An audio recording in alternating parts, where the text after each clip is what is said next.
राजकीय वरिष्ठ माध्यमिक विद्यालय जसूर में चल रहे 7 दिवसीय एनएसएस शिविर में योग और कर्म को लेकर एक व्याख्यान का आयोजन हुआ। अर्जुन सेव अर्थ फाउंडेशन की ओर से रिया शर्मा कंपनी सचिव और योग प्रशिक्षक ने मुख्य रूप से कार्यक्रम में शामिल होकर स्वयंसेवियों को जागरूक किया।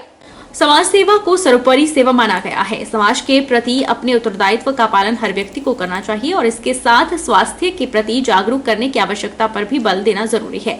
राजकीय वरिष्ठ माध्यमिक पाठशाला जसूर में चल रहे 7 दिवसीय एनएसएस शिविर में योग और कर्म को लेकर एक व्याख्यान का आयोजन हुआ, जिसमें रिया शर्मा ने बताया कि वर्तमान समय में स्वास्थ्य के प्रति जागरूकता अभियान निरंतर जोर पकड़ रहे हैं, जिसका मुख्य उद्देश्य युवा वर्ग के भविष्य को संवारने और उज्जवल बनाने को लेकर है। वो अपने नोस्टैग में डालनी होती है। बच्चों को योगा भी करवाया।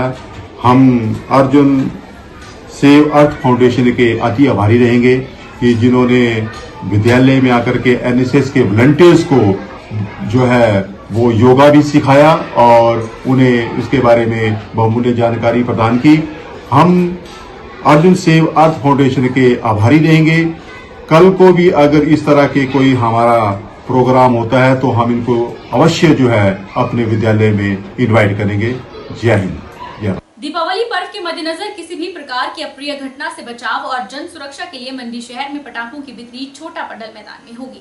इसको लेकर छोटा पडल मैदान में स्टॉल लगाए जा रहे हैं। मंडी शहर में पटाखों की बिक्री केवल छोटा पडल मैदान में ही होगी। चयनित स्थल के अतिरिक्त किसी अन्य स्थान पर पटाखों का भंडारण और बिक्री पूर्ण रूप से प्रतिबंधित है। यह आदेश प्रशासन ने लागू कर दिए हैं। दिवाली पर्व को देखते हुए छोटा पडल मैदान में 60 स्टॉल लगाए जा रहे हैं, जहां लोग अपने मनपसंद के पटाखे खरीद सकेंगे। पटाखों का स्टॉल लगा रहे सौरभ ने बताया कि 60 स्टॉल लगाए जा रहे हैं, जो शाम तक बन जाएंगे। एक स्टॉल का रेंट 15,000 रुपए रहेगा। उन्होंने बताया कि पटाखा स्टॉल पर कोई अप्रिय घटना न हो, इसके बचाव के लिए फायर ब्रिगेड की गाड़ियां भी खड़ी कर दी गई हैं। पटाखा विक्रेता के पास एक पानी का डिब्बा और रेत का डिब्बा भी होगा। यहाँ पे जो क्रैकर्स की दुकान लग रही है और इसमें हमारे 60 स्टॉल लग रहे हैं और हमारे यहाँ पूरा अभी तैयार नहीं हुआ है तो शाम तक हो जाएगा। और सुरक्षा के लिए हमारे यहाँ फायर ब्रिगेड वगैरह सब कुछ है और अपना हर एक दुकानदार के पास अपना अपना पानी और रेत का एक डिब्बा होगा। और अभी रेट कोई फिक्स नहीं है हमारा, तो जिस हिसाब से होगा उस हिसाब से हम रेट करेंगे। टेंडर हमारा 3-5 का हुआ है, 3,05,000 और उसमें जीएसटी हमारा एक्स्ट्रा है, तो टोटल 3.5 के आसपास होगा। और चादरों का खर्चा हमारा 1.5 लाख तक और है, मतलब टोटल 5 लाख है। हॉल के हिसाब से तो 15,000 के आसपास हो जाएगा जी। और जो हमारे मोमबत्ती कैलेंडर वाले अगर वो यहाँ पे आ जाए तो फिर और कम रेट में हो जाएगा। जो उनको इस बात पहले बोला इन्होंने यहाँ पे देनी है परमिशन, फिर उन्होंने बाप पर ही दे दी, तो उनको भी यहाँ भेजा जाए तो ठीक था, सबके लिए ठीक रहेगा। तो दुकानदार के लिए भी सस्ता रहेगा। ऐसे पटाखे वाले होते हैं यहाँ पे, उनके लिए उधर 500 की पर्ची होती है, या हम 1000 लेंगे तो दुकानदारों के लिए भी ठीक रहेगा। मतलब रेट कम रहेगा ना दुकान का, 15,000 की जगह 10,000 होगा। जो पर अपने 100 टेबल लगते हैं तो वो यहाँ पे भी लग जाएंगे उस हिसाब से। राज्य स्तरीय 14 वर्ष से कम आयु वर्ग के स्कूली छात्र छात्राओं की सांस्कृतिक प्रतियोगिता का आज विधिवत समापन हुआ। रामपुर के विधायक नंदलाल ने समारोह में मुख्य अतिथि के रूप में शिरकत की।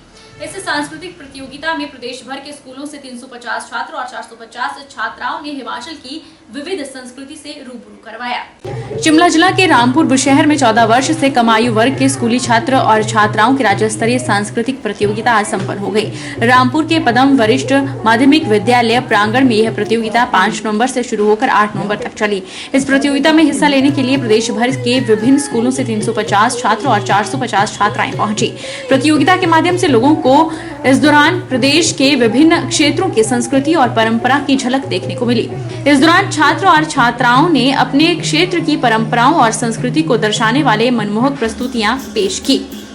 कार्यक्रम में विधायक नंदलाल ने शिरकत की। उन्होंने कहा कि ऐसे आयोजन जहां छात्र छात्राओं को आपसी भाईचारे का संदेश देते हैं, वहीं सांस्कृतिक आदान प्रदान के साथ सौहार्दपूर्ण माहौल अंडर 14 हिमाचल प्रदेश करती है। Under 14 girls boys state level की सांस्कृतिक कार्यक्रम यहाँ पर 5 नवंबर से 8 नवंबर तक होने जा रहे हैं। 5 नवंबर को इसका उद्घाटन डिप्टी डायरेक्टर जिला शिमला श्री खेमराज भंडारी जी ने किया और आज इसका समापन हमारे लोकप्रिय गायक श्री नंदलाल जी कर रहे हैं। तो इसमें छात्र वर्ग में 350 छात्रों ने भाग लिया, जो कि पिछले कल उनकी क्लोजिंग हुई। आज छात्र वर्ग की क्लोजिंग हो रही है, जिसमें कि 450 के लगभग छात्राएं भाग ले रही हैं। इसका समापन आज विधिवत हो जाएगा। तीसा के साथ लगते खखड़ी में एक पराली से भरे ट्रक में अचानक भीषण आग लग गई। ट्रक चालक का कहना है कि जब वह ट्रक को सड़क मार्ग से ले जा रहा था, उस समय सड़क से ऊपर बिजली की तारें गुजर रही थी। बिजली की तारें स्पार्क होने से गाड़ी में लदी हुई धान की पराली में आग लग गई, जिससे गाड़ी भी पूरी तरह से जल चुकी है और इसके साथ ही लगते जंगल में भीषण आग लग गई। मौके पर स्थानीय पुलिस कर्मचारी, उपमंडल तहसील प्रशासन और उपमंडल नागरिक अधिकारी सहित अग्निशमन विभाग के कर्मी मौके पर पहुंचे। आग को बुझाने का कार्य किया जा रहा है। फिलहाल गाड़ी में आग लगी हुई है और अग्निशमन विभाग की ओर से गाड़ी में लगी आग को बुझाने का कार्य किया जा रहा है। इस हादसे में जानमाल का कोई नुकसान नहीं हुआ है।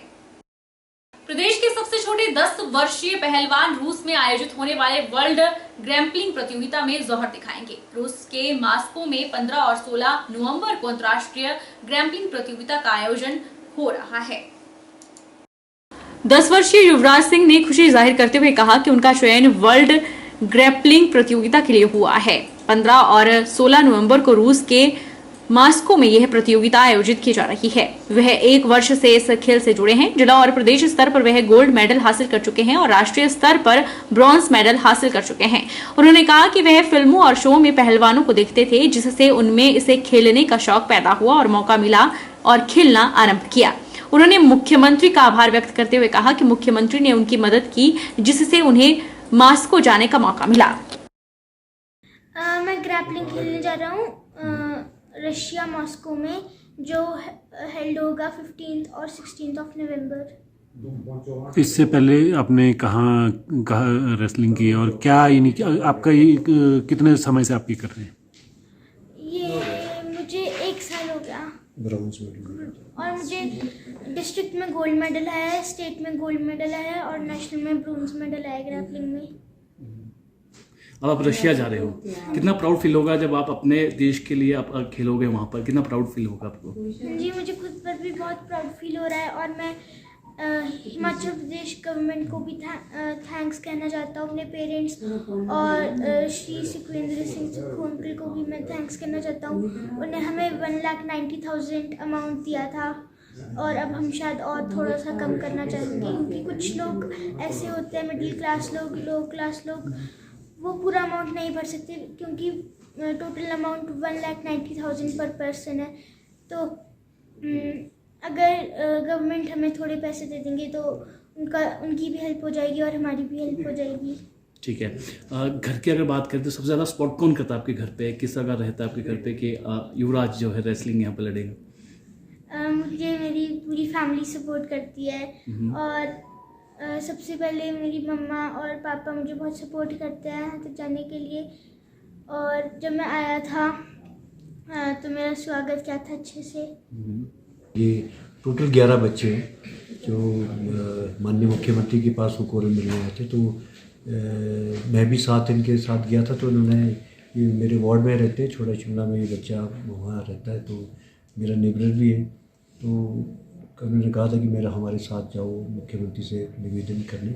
तो क्योंकि पर बच्चा 1,90,000 खर्चा करना बहुत ज़्यादा था, तो गवर्नमेंट से हमने निवेदन किया था। तो माननीय मुख्यमंत्री ने एक्सेप्ट किया इसको कि मैं आपकी इस राशि को स्वीकार करूंगा। थोड़ा सा और भी ये मुझे लगता है और ज़्यादा पैसे देने की हम कोशिश करेंगे, क्योंकि गवर्नमेंट सरकार और इसका पैसा अभी 1,90,000 तो सेंक्शन कर दिया है गवर्नमेंट ने, लेकिन और भी पैसे इसके लिए और करेंगे डिमांड, क्योंकि एक बच्चे को 1,90,000 देना थोड़ा टफ होता है। तो ये इसके बाद ये अब ये ट्रेनिंग से बच्चे वापस आए। बहरहाल बुलेटिन में इतना ही। आप देखते रहिए HP 24x7।